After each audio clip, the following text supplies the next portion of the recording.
Нурпресстин жаңылыктар түрмөгү, аны мен Айназ Кадыров алып барам, саламатсыздарбы. Дача суудағы учак кырсыгын иликтөө боюнча комиссия ишин аяктады. Бул боюнча келерки аптада президентке жана парламентке отчет жөнөтүлөт.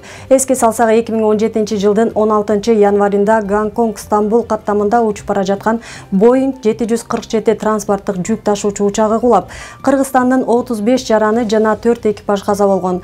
Алар Түркиянын жараны болчу. 5 жылдан кийин мамлекет башчысы Садыр Жапаров Дача суу айылындагы авиакырсыктын себептерин иликтөө үчүн коомдук комиссия түзгөн. Депутаттын орошон ойлору, өзгөчө депутаттардын өзгөчө ойлору коомчулуктун эрмегине айланды. Алардын жогорку кеңештин жыйындарында айткан сөздөрү элди эриктирбейт көрүнөт. Эл өкүлү Жеңишбек Токторбаев малжан үчүн салык киргизүү керек деп чыкты. Бул демилгени коомчулуктун басымдуу бөлүгү ар кандай сарказмдар менен шакаба кылууда. Анда негизинен мал багуунун түйшүгү менен жылуу жумшак кабинетте отурганды салыштыруу мүмкүн эмес экени айтылууда. Бирок ошол эле учурда айрымдар малжандыкка салык төлөөнү колдогон пикирлер дагы бар.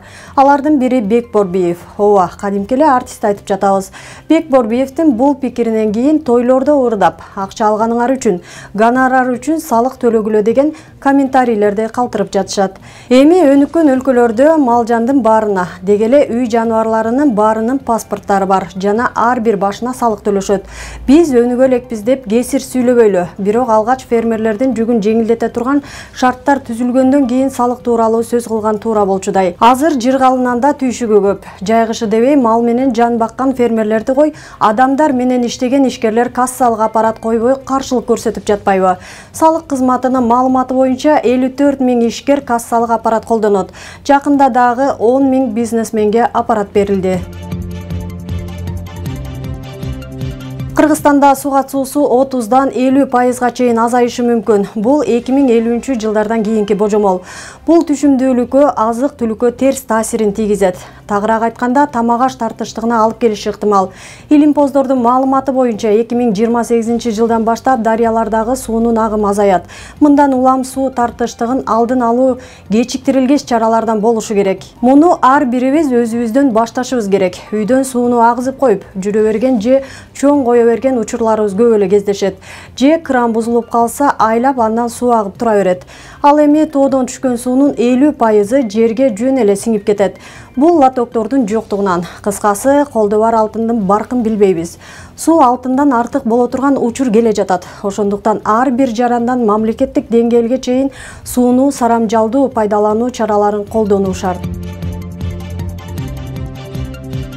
Азыр суу менен катар эле жаратылышты коргоо маселеси глобалдашуу доорунда чоң көйгөйгө айланууда. Унаалардан чыккан уулуу заттар экологиянын бузулушуна алып келген негизги факторлордун бири.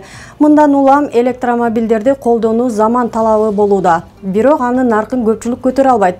Алардын эң эле арзаны $10 000 өйдө. Албетте, эптеп нан таап жеген жөнөкөй эл үчүн бул өтө эле кымбат. Аны алгандан көрө $5-6 000 Жапон машинасын алган жакшы. Ошону дагы ала алса. Автоунаа демекчи, алардын наркы $200 чейин кымбаттады. Өзгөчө бензин аз кете турган чака машиналардын наркы көтөрүлүп жатат. Биздин жаңылыктар түрмөгүбүз менен Facebook, Instagram, Telegram жана YouTube'тан тааныша аласыздар. Муну менен катар Нурсат юридикалык компаниясы менен биргеликте көрөрмандардын укуктук юридикалык суроолоруна жооп берет. Бул багытта сурооңуз болсо, экрандагы номерлерге кайрылсаңыздар болот. Нурпресс чындыктын изи менен.